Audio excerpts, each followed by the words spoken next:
Hello student, এখন আমরা বসে দেখি 1.1 এর 6 এর 8 নম্বর অঙ্কটা করব। চলো দেখে নিই কি বলেছে। বলেছে 45 মিটার দীর্ঘ ও 40 মিটার প্রশস্ত একটি আয়তক্ষেত্রাকার খেলার মাঠের বাইরের চারিপাশে সমান চওড়া একটি রাস্তা আছে এবং ওই রাস্তার ক্ষেত্রফল 450 বর্গ মিটার। তো এই বিবৃতি থেকে একটি একচল বিশিষ্ট দ্বিঘাত সমীকরণ গঠন করতে হবে। তাহলে চলো আমরা এটাকে দেখে নিই এই বিবৃতি কি বলতে চাইছে। দেখো, তোমাকে বলেছে যে একটা আয়তক্ষেত্রাকার একটা খেলার মাঠ আছে।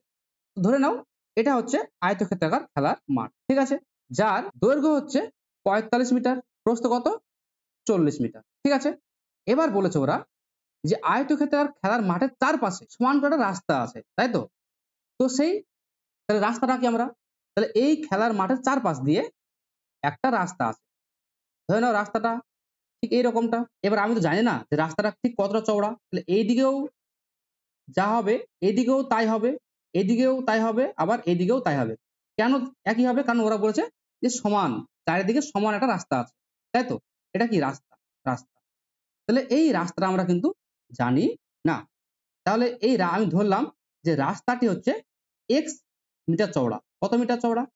এক্স মিটার চওড়া। তাহলে এই যে পুচকি এইটুকু এইটুকু এইটুকু এইটুকু যদি এক্স হয়, তাহলে বলো তো এই যে রাস্তা সহ যে একটা আয়তক্ষেত্র তৈরি হলো ব্লু কালারের, এটার দৈর্ঘ্য কত হবে আর প্রস্থ কত হবে? তাহলে এই যে রাস্তা সহ এটার দৈর্ঘ্য হবে কত? দেখো, এখান থেকে এই পর্যন্ত ছিল কতটুকু? 45। দেখো তাহলে এইটুকু বেড়েছে কতটুকু? এইটুকু বেড়েছে এক্স, আবার এইটুকু বেড়েছে এক্স, তাই না? তাহলে দুই সাইডে এক্স এক্স বেড়ে কত হয়েছে? 2x হয়েছে। তাহলে রাস্তা সহ এই যে রাস্তা পুরো নীলটা, রাস্তা সহ দৈর্ঘ্য কত হবে? রাস্তা সহ দৈর্ঘ্য হবে 45 প্লাস 2x। এমন ভাবে প্রস্থ কত হবে? এই দেখো প্রস্থ দেখো দুই দিকে বেড়েছে।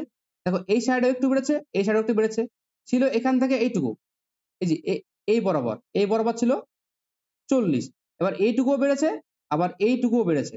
তাহলে এটা এটা বেড়ে কত হয়েছে? এটাও x বেড়েছে, এটাও x বেড়েছে, যেহেতু তাহলে এই যে এই ক্ষেত্রে প্রস্থ কত হবে? প্রস্থ হবে 40 প্লাস 2x, তাই তো। তাহলে আমরা যেটা ছবি আঁকলাম, এখন এটাকে আমরা ভাষায় লিখবো। ধরি, লিখো, ধরি রাস্তাটি চওড়া x মিটার। তাহলে কি হবে? অতএব রাস্তা সহ আয়তকার মাঠের দৈর্ঘ্য কত হবে? 45 প্লাস 2x মিটার, এবং রাস্তা সহ আয়তকার মাঠের প্রস্থ হবে কত? 40 প্লাস 2x। আমাদেরকে যেটা বলেছে, যেটা কন্ডিশন, যে শর্ত, সেটা কি? না তো এটা যে শুধুমাত্র রাস্তার ক্ষেত্রফল বলেছে। দেখো তোমাকে বলেছে রাস্তার ক্ষেত্রফল 450 বর্গ মিটার। তাহলে আমাকে রাস্তা বলতে এই যে এইটুকু এইটুকু, এটা ক্ষেত্রফল নির্ণয় করতে হবে আমাকে। তাহলে আমি যদি রাস্তা সহ পুরো যে আয়তকার মাঠটা, এটার ক্ষেত্রফল বের করি, আর শুধুমাত্র এইটুকুর ক্ষেত্রফল বের করি, দিয়ে যদি বাদ দিয়ে দিই, তাহলে আমরা রাস্তার ক্ষেত্রফলটা পেয়ে যাব। তাহলে লিখি, অতএব রাস্তা সহ আয়তকার মাঠের ক্ষেত্রফল কত হবে? দৈর্ঘ্য ইন্টু প্রস্থ। তাহলে দৈর্ঘ্য কত? 45 plus 2x into 40 plus 2x বর্গ মিটার। আর এই যে গোলাপি কালারের যে মাঠটা দেখা যাচ্ছে, এই মাঠের ক্ষেত্রফল কতটুকু হবে? তাহলে কি শুধুমাত্র আয়তকার ক্ষেত্রের ক্ষেত্রফল। অতএব আয়তকার মাঠের ক্ষেত্রফল কত হবে? 45 ইন্টু 40 বর্গ মিটার, দৈর্ঘ্য ইন্টু প্রস্থ। এবার শর্ত করে দিলে হয়ে যাবে। তাহলে কি রাস্তার ক্ষেত্রফলটা কি হবে? শর্ত মতো করে দিলে হয়ে গেল। তোমাকে শুধুমাত্র কি বলেছে? রাস্তার ক্ষেত্রফল বলেছে। তাহলে আমরা কি করব?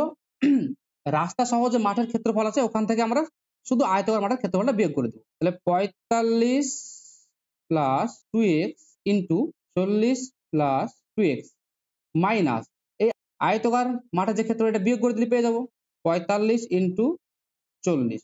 তাহলে রাস্তা সহ মাঠ থেকে যদি শুধু আয়তকার মাঠটা যদি বিয়োগ করে দেওয়া হয়, তাহলে কি পাবো? রাস্তার ক্ষেত্রফল পাবো। রাস্তার ক্ষেত্রফল কত বলেছে? 450 বলা আছে। এবার সিম্পল হবে ক্যালকুলেশন। 45 ইন্টু 40 গুণ করলে কত হয়? 0 4 5 20 20 0 আর থাকে 2 4 4 16 17 18 1800 plus 45 into 2x 90x plus 80x plus 4x square minus 1800 সমান সমান 2800 মাইনাস 1800 প্লাস 2800 কেটে গেল, তাহলে কি হবে 4x² প্লাস 80 আর 90 কত হয় 170x মাইনাস 750 সমান সমান 0। 2 কমন নাও 2x² প্লাস 85x মাইনাস 2 দুগুণে 4 25 দুগুণে 50 সমান সমান 0। এদিকে 2 গুণ আকারে আছে, তাহলে ওই পারে গেলে কি হবে ভাগ হয়ে 0 হয়ে যাবে, তাহলে কি হবে 2x² প্লাস 85x মাইনাস 225 সমান সমান 0। এটাই দ্বিঘাত সমীকরণ। অতএব নির্ণীয় দ্বিঘাত সমীকরণটি হলো 2x² প্লাস 85x মাইনাস 225 সমান সমান 0। আশা করি অঙ্কটা তোমরা বুঝতে পেরেছো। যদি কোনো কোথাও বুঝতে না পারো তাহলে তোমরা সেটি কমেন্ট বক্সে জানিও এবং ভিডিওটি ভালো লাগলে চ্যানেলটিকে সাবস্ক্রাইব করে ভিডিওতে একটি লাইক দিয়ে দিও। Thank you.